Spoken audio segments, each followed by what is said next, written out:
Hey everybody, welcome to Skype a Scientist Live. Today we're talking all about insects with Laura Kraft. What else do we have to update you on? Today, this week is a full week. We've got a session every day. And then next week is all museum week. So we've partnered with the Natural History Museum in Los Angeles, and they're gonna be talking to us all about different things that are going on at the museum with curators. That's gonna be pretty cool. Tomorrow we're talking about viruses, and the rest you can find on our website at skypeascientist.com. We are completely donor supported, so if you can help support our mission, you can do that at patreon.com/skypeascientist or paypal.me/skypeascientist. Every little bit really helps us. We are very small and doing our best. So at this point, Laura, would you like to introduce yourself, say who you are, what you do, and why you like it?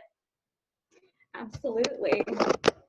So I went ahead and plugged in. I have a special microphone today. My name is Laura Kraft. I am a third-year PhD student at NC State, and I study entomology. So I study insects. And so when you start to study insects, one of the things we're going to talk about today is that there's a lot of different kinds of insects out there. And so you really have to narrow it down a little bit. And so I do have my study organism here today. I always like to show it first because, to be honest, it's probably the most boring-looking insect that I'm going to show you today. This is spotted-winged Drosophila, and this is an invasive fruit fly from Asia, East Asia, and it came over to the United States in 2008, and it's a major pest on our berry crops. So you think blueberries, strawberries, blackberries. This guy is laying its eggs inside.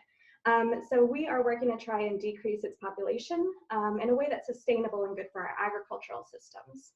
But today, I have the pleasure of currently having in my home the entire North Carolina State Insect Zoo, which means I have a ton of arthropods here at home. And so we're gonna first start off by talking about insect diversity, just to kind of get us in a little bit. And then we'll be able to start to look at some of those live arthropods and insects that I have for us today.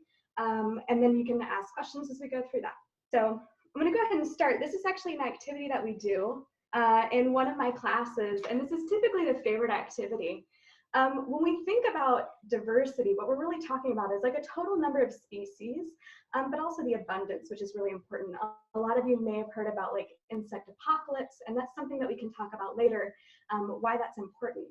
But for insect diversity, insects are the most diverse group of organisms that we know of. And so just to give you kind of a perspective, like what does that really mean, and what does that look like?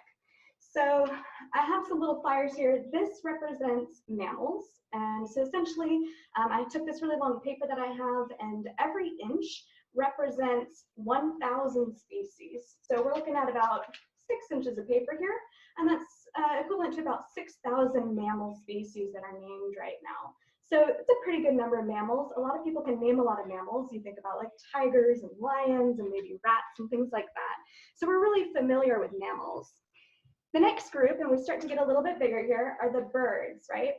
There's about 10,700 species of birds. And so you can see, again, we're getting a little bit longer on that piece of paper. Birds are a little bit more diverse than mammals are.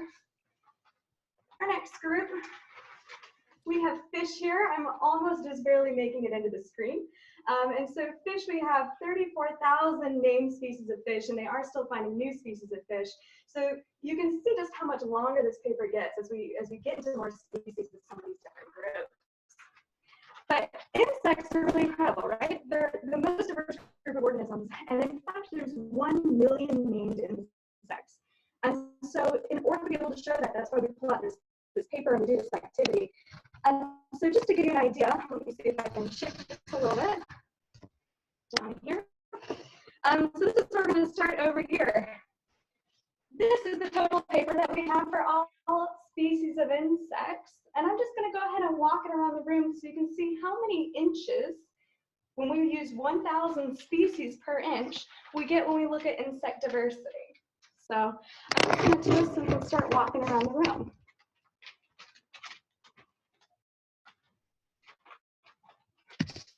Bit of blank wall there, hang on. I'm just going to shift you forward. So it's a huge number of species, right?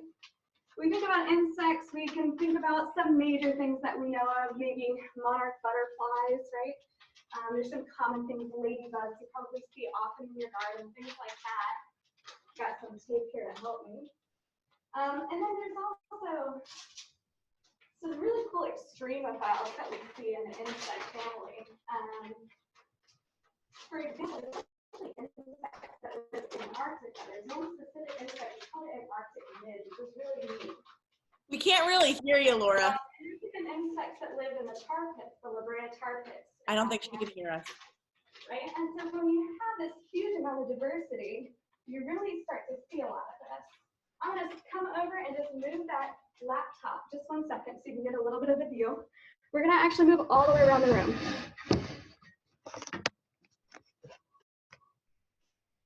So this is representing the 1.1 million named insects that we have so far. Here we go.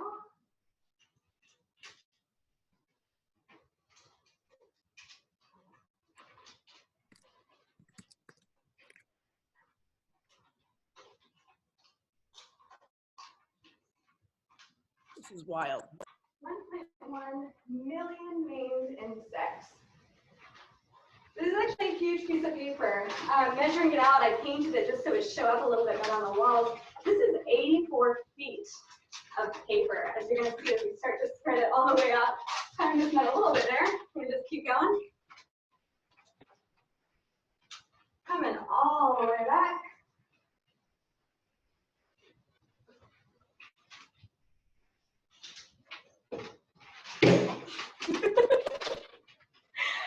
Okay, I lost the lamp there. I just want to show you, I actually still have paper here at the end.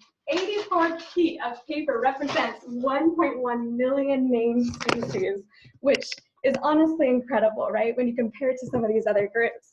And so the fun part about that is, as an entomologist, you can never get bored. There's so many different things to look at. So with that, we can go ahead and begin. I'm happy to take any questions that you have. And I have some live insects here as well for us to see. Can you guys still hear me? Yeah, we can hear you. Fantastic. All right. So our first question from Lily, age 6, is how do you catch insects? How do you catch insects? There's actually a number of different ways that we can catch insects. One of the big ways, a lot of times, a lot of people think about, like, you've got those aerial nets, right? With the big hoop at the end, and it's got the net. And so those are really good to pick up, like butterflies and things that are flying in the air. And that's what a lot of people associate entomologists with. But there's actually a number of ways to get insects, for example, that live in leaf litter. So like all that kind of detritus that you think about in the forest. And so you can go through and just collect a lot of that detritus. You put it in what's called a Berlese funnel. So you stick it into a funnel, and then you put a light above it. Because you can imagine those insects that live in the leaf litter, they really don't like having that bright light that's also warm, and so they'll sink down into the bottom and they'll fall into an alcohol trap that you have at the bottom. And so that's a good way to kind of tell, like, what kind of insects do we see in leaf litter and that kind of a thing. Very cool. What is your favorite insect? So my favorite insect, it's got to be parasitoids. I love parasitoid wasps. A lot of people haven't heard of them. We think it might be the most diverse group of organisms that essentially that exist even within insects, and we just saw just how diverse insects are. But parasitoid wasps are cool because they actually lay an egg in their host and then they kill their host. And so they can be really species specific, which is why we really like using them in agriculture, because it can be a really good way to get rid of an insect pest if you use its parasitoid. Awesome. Can insects hear? Can insects hear? They have, so we hear because we have receptors essentially in our ears that are able to pick up on some of those vibrational sound waves. And so insects hear, and some of them have ears, but for the most part, insects actually don't have ears. There's a very few species that do. You can think about crickets, they have that chirping, and so they would need to have an ear in order to hear each other. But for the most part, they're picking up on those sound waves, typically just by vibration, so they're kind of sensing them instead. Great. Here's a great question from Max, age 5. What kind of insects are alive today that were also alive during the time of dinosaurs? Yeah, what kind of insects are alive today? A number of insects. The ones that we think about a lot are dragonflies. And so during the time of the dinosaurs, we know that the oxygen levels were actually higher in the atmosphere. And so dragonflies at the time weren't, the large creatures that we think of. They were actually had a meter wide wingspan, so they were huge. So dragonflies were definitely alive at the time of the dinosaurs, and we think that they were probably taking out dinosaurs as prey when they were that size. Yeah, pretty amazing. Cool. Nikhil, age 6, says that praying mantises are his favorite. What can you tell us about praying mantises? Praying mantises are pretty cool. What's really neat about them, a lot of people know that typically the female might actually start to feed on the male in the middle of mating, but they also have really neat crypsis or camouflage. And so they're able to really look exactly like an orchid, for example. There's these mantises that they'll sit and they'll wait on orchids looking just like one in order to help attack those pollinators that are coming in specifically to pollinate that orchid. That's super cool. What is the biggest insect and how big is it? That's from Amelia, age 6. Okay, so we have a couple different ways of measuring this. The longest insect, it's called Chan's megastick. Phobeticus chani is the scientific name, and you can find it in Southeast Asia. And it gets up to a couple feet in length. It's like a really long, skinny, it looks just like a stick. Pretty cool guy. That's super cool. What's like the biggest, fattest volumetrically, you think? Biggest, fattest volume, I'm trying to think right now. I know that there's some beetles that get up to 17 centimeters, these giganteous beetles. But I can't remember right now by weight which one is the largest. Cool. Mike or Emma would like to know, do insects have their own language? Yes, this is a really great question. Insects use a number of different methods for communicating with each other. In the same way that we use a lot of different methods. You can think about, we're talking to each other, but a lot of times we might also use visual cues to talk to each other. I might wink at you and that might mean something, right? And so insects are the same. They actually use a number of different cues. They talk to each other mostly by chemical smell. So they might use pheromones and things like that to be able to talk to each other, either to warn each other, to attract each other, to build a trail and tell each other where good food is. And they also have like a lot of tactile chemical cues. So for example, ants in an ant colony will touch each other to know whether or not that's a nest mate. Can I show off some of the bugs that I have, or are we going through questions? Go for it. Do it. Let's see it. So talking about insect chemicals, I just want to pull out one guy that relates to that. I have here, this isn't a bug. This is actually a vinegaroon. It's not a bug, it's a what? Excuse me, this is not an insect. This is a vinegaroon, and so it is an arachnid. And let me just get a piece of paper behind me so you can see it a little easier. Here we go. So, oh my God! Yeah, this is a vinegaroon. And so this is really neat. If you count, it's a little bit hard to count, but it's actually got 8 legs. And so that's how we know that it's an arachnid, and it's in its own order altogether. Oh, and so when we talk about communication, one of the ways that this guy communicates is it's able to shoot vinegar out of the base of that tail, And so that's a good way to tell a predator, don't eat me, because it would be really kind of noxious and maybe not tasty. That's bananas. All that vinegar in your face, right? Yeah. Wow. And so how do you take care of an animal like this at home? So this guy is fairly easy to take care of. It is a predator, and so it likes to eat crickets and things like that. And so we have a number of crickets that we feed it once a week. So now, is this animal at home with you because of COVID-19, or is it home with you all the time? It's only home with us because of COVID-19. We have what's called the NC State Bug Zoo, which is what I normally take out to outreach events like this, and we show them off to schools. And so when we found out we couldn't go to campus anymore, we went ahead and brought them home. So they're currently taking up my entire dining room table. I have a number of different things to show. That's awesome. Okay, awesome. What else can you show us? Okay. Well, we were talking a little bit before about leaf litter and how you're able to find some animals in leaf litter, right, with that Berlese funnel. And so I do have what's really cool here. A lot of people have seen roly-polies before, but there's actually multiple species of roly-polies. Again, this is not an insect. This is actually a crustacean, so it's an insect relative. And I'm just going to hold up kind of the whole thing so you can see it in here. Do you see all these little They're actually a gray and white roly-poly. We call them dairy cow roly-polies. Oh, they're cute. Yeah, and so these guys are just really excellent at helping to break down some of that leaf litter and helping to return some of that energy back into the soil. And So so one what of do the you feed ecosystem them? services we get. And what do you feed them?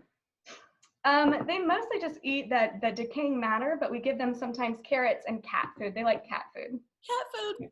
That's so cute. Oh, that's so cool. Okay, cool. Do you have anything else for us? I have other things. Okay, so I have 3 different species of cockroaches, and actually the real reason I really wanted to talk about like diversity today was to really talk about cockroaches.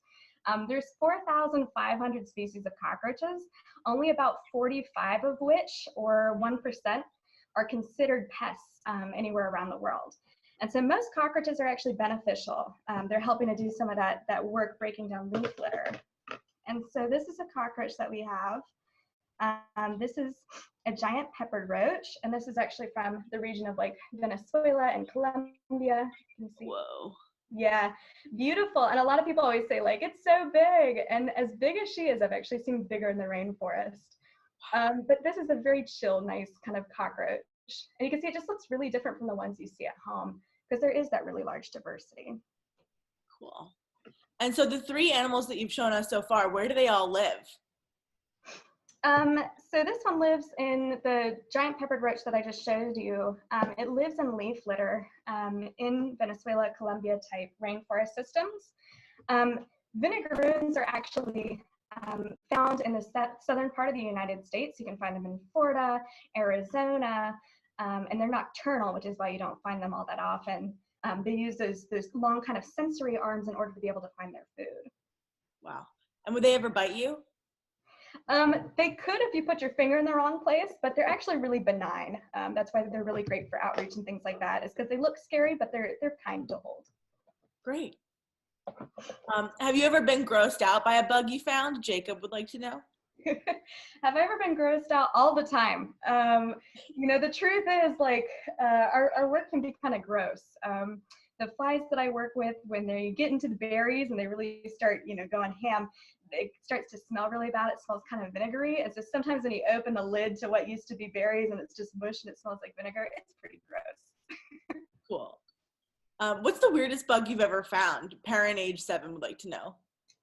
What's the weirdest bug I've ever found? I've actually seen a vinegaroon in the wild, which is really neat. I was visiting a cave in Thailand. There's a lot of vinegaroons in Thailand. In Southeast Asia. And so I saw a vinegaroon there, which was neat. And then, sorry, I have to go on. There's another one that I saw in Costa Rica. There's something called a stalk-eyed fly. And so these flies, as part of their sexual selection, they put their eyeballs at the end of these 2 stalks. And so it's the males that have the longest stalks that are able to mate with the females. And so I saw one of those in Costa Rica, which is neat. Super cool. Let's see, when did you know that you were interested in insects? I think I've always been interested in insects in the same way that a lot of you probably are at home. You probably think they're cool. That's probably why we're chatting today. And so I used to go out in my backyard and catch insects. I would get roly-polies from under rocks and, you know, things like that. I only realized that I had really gone into the deep end when I was using a turkey baster to pull mosquito larvae out of our bird bath. That was the moment when I realized I perhaps went too far. That's awesome. Okay, I don't want to hold you up from showing us anything else. Do you have anything else to show us? Yes, I do. So I just showed you one type of cockroach, and I've got 2 others here because we're talking about diversity of cockroaches today. And so this other one you've probably seen before because this one's quite popular at events like this. And this is a Madagascar hissing cockroach. And so I've got a nice big heavy female here. You guys can see her. And so she's actually pregnant. I can tell she's so kind of large on the side. You can see that she's very thick on the side there. But these are really neat. These have this behavior where they will hiss in order to help deter a predator. And so these can actually be hard to get out of their cages because they're all hissing really bad and you're getting a little bit scared trying to put your hand in and pull them out. But the males in particular really like to hiss. Wow. And do they bite? They don't bite. They have teeny tiny little mouth parts. Wonderful. Unfortunately, this camera is not quite good enough because I usually like to show off they have teeny tiny little mouth parts underneath. And they're just used to break down leaf matter and stuff like that. They're very nice. I love a big bug that doesn't bite. That's great. Yeah. So Jacob would like to know, do you have to travel the world to catch certain insects? It's a great question. I don't personally, although I have a number of friends that do. One of the things that happens when you travel around the world is that you have to get a permit in order to capture insects in other countries. And so it can be really difficult in some countries to get those permits. So for the most part, I just travel around the world and I take my camera with me because it's always legal to take photos of insects. So I have a ton of photos. Awesome. Caleb would like to know, do you know how many arachnids are in the world? Do I know how many arachnids? I don't, and I apologize. I'm not a spider person. It's okay. We don't know everything. That's part of being a scientist. We know the things we know, and not knowing is okay too. Awesome. Okay, so I'll let you continue. Okay. I have another cockroach here. This one is by far the prettiest. I always save it for the last. And this is called a question mark cockroach. And so I'm going to pull it out there a little bit quick. So we'll see how we do. But these cockroaches are found in dry forests in southern India. And it's moving quickly. If you can see, it's got a beautiful black and white coloration, and it actually has question marks on it. I don't know if you can quite see in the image. I can't believe that's a cockroach. It's a cockroach, and we can always tell it's actually mimicking a beetle, but cockroaches always have these spines on their legs. And so if we could get closer, we could see this guy does have those telltale like spines on its legs. Cool. Yeah. That's just a really neat little species. And these guys, again, all they're doing is breaking down some of that leaf material in the dry forests in India. So they're doing a really great job as a detritivore. Awesome. So we had a great question here. David would like to know, what's the best insect to have as a pet? Ooh, I'm obviously fond of cockroaches. And this is what I grew up kind of having because they're quite easy to purchase online and they're easy to take care of. I go on vacation often and I usually just throw a couple carrots in, go on vacation for 2 weeks, come back and they're happy. So that's what I really like about cockroaches. And what's the worst, like, commonly housed pet insect? The worst? Yeah, what's an insect that you would say, like, maybe you see people having as pets, but you're like, you really shouldn't have that as a pet? Ooh, that's an interesting question. Stick insects might be. So a lot of times we'll use stick insects at things like outreach. You will see them a lot of times at the zoo, and they're super difficult because you have to give them a very specific type of plant in order for them to eat. It's also illegal to keep stick insects as a pet in the United States. You have to have a USDA permit. And so those zoos will often have those permits, and that's why they're able to have them. But they're really hard to keep as pets. Good to know. Lily, age 6, would like to know, where do you typically go to find bugs? Do you find bugs under logs? And where can we go in the woods to find them? Yeah, great question. There's a number of places that you can go. Under logs, you'll get a very specific set of insects. A lot of these detritivores that we're talking about, little beetles and things like that, you'll find those under logs. Do be careful when you're under logs because you will also find scorpions and centipedes, and both of those do have kind of a nasty bite or a nasty sting. So just be careful. A lot of times I wear gloves when I go under logs. Some of the other places is actually leaf litter. So if you go into a forest that has a lot of those like deciduous tree leaves on the ground that are nice and dead, you can just kind of rake through them with your fingers and oftentimes find a number of interesting bugs that'll scurry out as you're trying to rake them. Personally, I really like finding insects in ponds. We have another special type of net to get insects. It's called a D-net, and it's essentially like a shovel with a net on the back. And so you shovel into a bunch of algae, you pull it up, and you get all kinds of cool beetles. Cool. That's awesome. Jackson, age 8, would like to know, are there any insects on the verge of extinction? Excellent question. There are insects on the verge of extinction. There's a couple insects that I can think about that are on the endangered species list. One of them is found here in North Carolina. It's the satyr butterfly. And so it's a butterfly whose natural habitat is being destroyed right now because we're not having enough programmed burns. It lives in a type of habitat that usually has programmed burns. Recently, they also put the first bumblebee onto the endangered species list. And so that's called the rusty patch bumblebee. And so that's just a really neat bumblebee that is one of the only pollinators of some native plants. So it's really important to keep that guy safe. Cool. Kaylee, age 4, asks maybe hard question. What do insects do? What do insects do? Insects do a number of different things. And so we've talked a little bit about the detritivores, right? And so they're helping to break down some of that leaf material and help to return some of those nutrients. The whole point is that we have this ecosystem, right? And so it's got a cycle. And so when you have that plant that's growing, it's great. But when that plant, dies or it's dropping leaves that are dead, you want to recycle that energy back. And so that's what we see those detritivores doing. Some other ecosystem services that we get include pollination. So a lot of people are familiar with bees, but flies and butterflies are also really excellent pollinators. And so those are important because they help make food for us. Of course, we talk about pollination for that reason. But it's also important because pollinators can actually be very specific. So for example, the honeybee is not able to pollinate a lot of different plants very well. Honeybees simply don't work. We have to have those native pollinators in order to help conserve those species. So insects do a number of things like that. Awesome. Teddy, age 10, would like to know, what's the smallest insect? Or at least how small do they generally get? So there appears to be a bottom limit on just how small insects can get, although it's pretty small. It's 2 millimeters, by the way. And so these are insects. The award is typically given to a very tiny insect called the mymerid wasp. And so it's this little 2 millimeter wasp.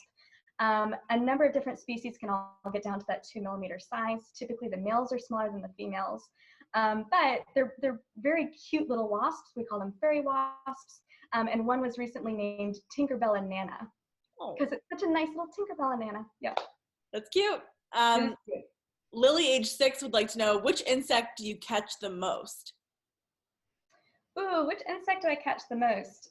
In my daily life, it's that insect that I study, that little fruit fly that I showed you at the beginning, because part of my research is actually trapping that fruit fly. So we put out vinegar for it and we have a trap, and that's what I catch quite frequently in the summer. Cool. Let's see, Lily, age 6, asked a question that's near and dear to my heart. The Japanese spotted lanternflies are invasive in Pennsylvania, and we find them and squash them. Do you know why they're red? I don't know why they're red. No, I don't know why they're red. Me either. Okay.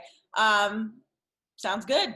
But they are all over the place here in the summer. Okay, let's see. We have a lot of, what's your favorite bug? And you say cockroaches are your favorite bug, right? Parasitoid wasps. Oh, parasitoid wasps. I'm sorry, parasitoid wasps. Cockroaches are probably second. Cockroaches are still really great though. Okay. Let's see. First of all, before I continue rattling through questions, are there any other insects that you'd like to show us today, or are you all good? Yeah, so there's just one other thing I wanted to show. I don't know if you have any kind of questions about life cycles, but one of the things that we talk a lot about with insects is they have 2 different types of life cycles, right? And so I just have 2 parts of life cycles essentially here to show you with live insects. And so a lot of people are pretty familiar with the complete life cycle because that's what the butterfly has, right? And so today I actually have, instead some beetles, which also go through a complete life cycle. In fact, greater than 80% of all insects go through a complete life cycle because we think it's a way for them to separate their, essentially their young stage with their older stage. So I got a little mealworm right here. And so this is, of course, the larva. I don't know if we can see this. Let me get that paper. This is the larva of that beetle, right? And so it looks nothing like a beetle, right? You can tell that just looks nothing like a beetle. Little worm. And then the next phase is the pupa, which a lot of people are familiar with. And so that also looks nothing like this final stage, which is the beetle. And so here we just have a little mealworm beetle, just a little brown guy, not super flashy. And of course, that's actually different. We talked about 80% of all insects have this type of metamorphosis because we think it was a really important adaptation for them. But the rest of all insects, including cockroaches, have what we call incomplete metamorphosis. And so that just means that the little babies look pretty similar to the adults. They don't look completely different in the way that you think like a caterpillar does. And so I'll just pull them out. These guys run faster than the adults. That's why I gotta be a little bit careful. So you can see it moving quickly. This is actually what a baby Madagascar hissing cockroach looks like. So a lot of people have seen the adults, but few people get to see. And this is actually probably a second instar. This isn't quite as baby as they get. What's an instar? What is an instar? An instar is just the, it's the period of time between a molt. And so we know that insects have to molt in order to grow in those exoskeletons because they're so hard, right? So they have to build a new exoskeleton. So that's the next bigger size. And then just as a size comparison, hang on. Oh, I hear him hissing. Ah! Ryan, come here. Hang on just a sec. This little male is very angry. Oh, okay. Oh my God. I'm losing him. Give me just a sec. Take your time. Across the cart. Okay. There we go. So there's the size comparison. You can see this guy's just a little bit bigger than that one. But for the most part, they have the same body plan, right? Right. Yeah. So that's incomplete metamorphosis. That is as big as my pet gecko. That's so big. Wild. Super cool. All right, so we have another question for you. Why do fireflies glow? Why do fireflies glow?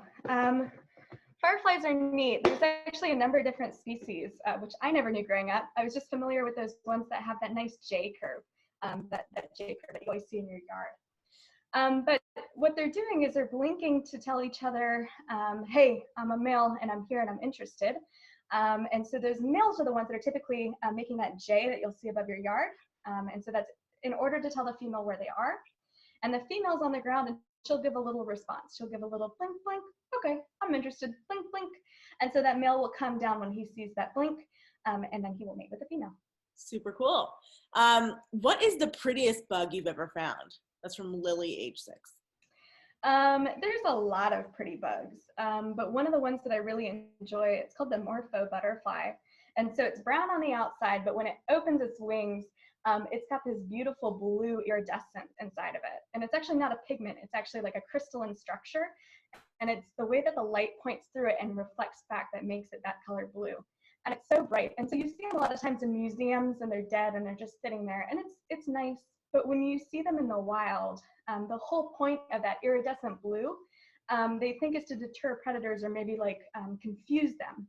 Because you'll see a butterfly flying and it's like pop, blue here, pop, blue there, pop. And you have a hard time piecing together where exactly that butterfly is because it's kind of flashing at you. Right. Cool. Related to butterflies, how fast can butterflies fly? No idea. I have no idea. That's a great question, though. I don't know. The problem, well, the awesome part about studying insects is that there's so many of them. How could you possibly know the answer to every insect question, right? Exactly. It's such a huge field. One of the fastest flying insects is the tiger beetle, though. And so the tiger beetle flies about 34 miles an hour, which doesn't sound like a lot, but you imagine with a teeny tiny size like that, that's how fast they're able to go. It's huge. That's super cool. Do you know where bugs sleep? It's a difficult question. So we do know that bugs sleep. We're pretty sure that they do go into some kind of rest phase, potentially not for a whole night the way that you and I sleep. They're probably taking breaks, taking these kind of periodic breaks throughout the day to sleep. But a lot of times they need to sleep in a protected place. And so you can think about wherever that would be for that insect. If it's a butterfly, it might try to find somewhere where it's less likely to be predated while it's sleeping. Makes sense. Do some beetles eat other beetles? Definitely some beetles eat some other beetles. What's cool about insects is that most of them are actually predatory. And that's because animal protein is much easier to break down and get more nutrients out of than plant protein is. And so it's actually only a small amount of animals or insects that are able to eat plants. Cool. Do any insects live in Antarctica? Yes, there is one insect. It's called the Antarctic midge, and it lives in Antarctica. We don't know too much about it, but it's a pretty cool guy. Awesome. How do you tell if it's a boy bug or a girl bug? Yeah, it depends on the species. A lot of times species will have very different physical adaptations if it's a boy bug or a girl bug. And so, for example, on these hissing cockroaches, and I'll just pull them out one more time, you can tell because the male has horns. And so I'll just pull out and show you those two horns on the male. This is a very calm male. So I don't know if you can see, but there's two little bumps. Whoop. Hey there. We got two little bumps on the back of him right there, essentially. Those two little bumps. Oh, and yeah. So the female does not have those two bumps. Gotcha. Okay, cool. Let's see. Here's like a philosophical question. Would you rather have the power to talk to insects or mind control insects? Ooh, talk to insects or mind control.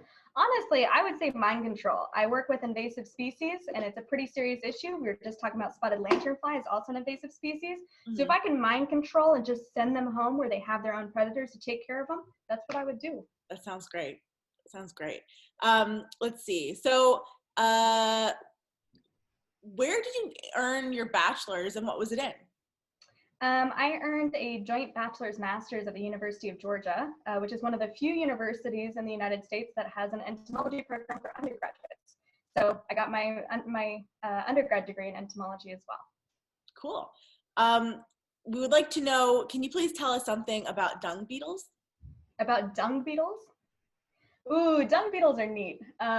In my class, I like to call them the cheeseburger hero. And the reason why is that dung beetles are really important to breaking down cow poop, like huge cow patties. You can imagine like cow patties are big, they're wet, right?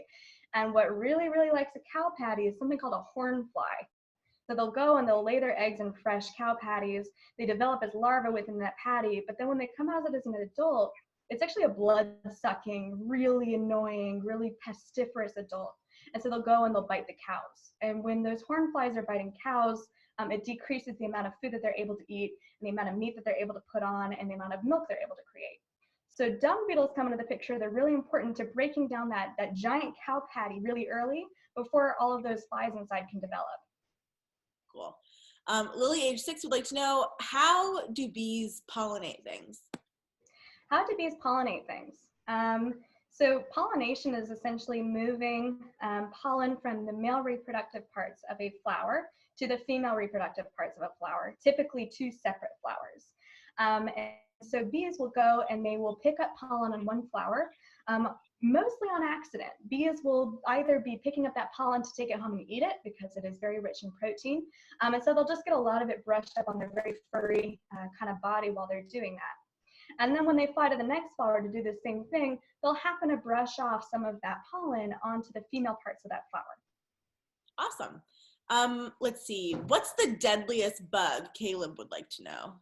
What's the deadliest bug? I don't know if this is the deadliest, but there's something called a harvester ant, the Maricopa harvester ant in Arizona, and it's got one of the most toxic venoms of all ants that we know of.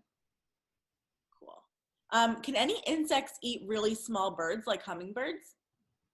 Yes, the praying mantis can eat hummingbirds. And so there are some videos online where you can see praying mantises will actually sit on those hummingbird feeders, waiting for the hummingbirds to come in and get them with those raptorial forelegs. Ooh, that's spooky. All right. Let's see. For the cockroaches that are considered pests, are they beneficial in any way? For the ones that are considered pests, so typically they have this kind of evolutionary change when they do move into the homes, and so for the most part they're not really hugely beneficial, although there's a couple exceptions, and so there's some cockroaches that are starting to move into homes. The one that we have here is called the smoky brown roach. It is a detritivore when it's outside, but it sure as heck bothers me when it comes into my kitchen. So that's fair. Cool. Okay, let's see. How many bugs live in Alaska? I don't know. I don't have a checklist for Alaska. Of course, because it's in a colder area, there's typically fewer bugs than you might see in the tropics. But I bet there's a ton of bugs still living in Alaska despite that. For sure. I know, I think in the summertime it gets super mosquito-y. But and black flies as well. Yeah. Yikes. Let's see. So it is, we got time for one more question. What is the oldest insect in the world? What is the oldest insect? I'm not 100% sure. I know that oftentimes they find fossils of insects, and so they continue to name older and older insects. I feel terrible. I have it on the slide and I teach my students and I don't know it right now. It's okay. It's okay. Okay, cool. So we like to end every session with the same two questions. The first question is, what's something that you wish everybody in the world knew about your area of expertise? And the second is, what's something that you wish everybody in the world knew about literally anything? Okay, what's something I wish anyone in the world knew? I guess I'm going to put both of them together. One of the things that I work with are invasive species. And so what a lot of people don't realize is we're working really, really hard to keep invasive species out of the country. There's people whose entire job is just dedicated to preventing invasive species from coming in. And I really think that that's potentially the solution to having fewer spotted lanternflies and having fewer spotted winged Drosophila, right, is to prevent them. And so there's two main ways that we do that. The first is at port cities. So you imagine where huge cargo ships come in. There's people whose job it is to go through and search that cargo for some of those invasive species. So it's really important that we support that kind of government agency in order to make sure that we don't see a huge number of species come in. Because currently a lot of places are dredging their ports and they're going to bring in up to 40% more cargo in some of those ports without necessarily increasing the amount of manpower that's searching. Mm-hmm. So that's something that I think is really important and we need to start talking about. All right, cool. So thank you for joining us today. This was so cool. Do you have anything else that you'd like to share with us before we wrap up? I don't have anything else. Thank you so much for hosting. Great. And thank you, Erin, for signing for us. That, as always, is wonderful. Tomorrow, we'll be talking about viruses on the whole. You can certainly ask questions about COVID-19, but Ephra, who is our scientist tomorrow, we're just going to be talking about all viruses for all things. And that's going to be happening at 2 p.m. Eastern tomorrow. Wednesday, we're talking about fantastic beasts and where to find them, specifically focusing on sharks and their relatives. We're talking about space on Thursday at noon, and then we're talking about microbes at 5 p.m. With a scientist who lives in Alaska on Friday, 5 p.m. Thank you, everybody, for joining us. If you can support our work, please do so at patreon.com/SkypeAScientist or paypal.me/SkypeAScientist. Thank you again to Laura and Erin for joining us today, and we'll see you later in the week. Bye.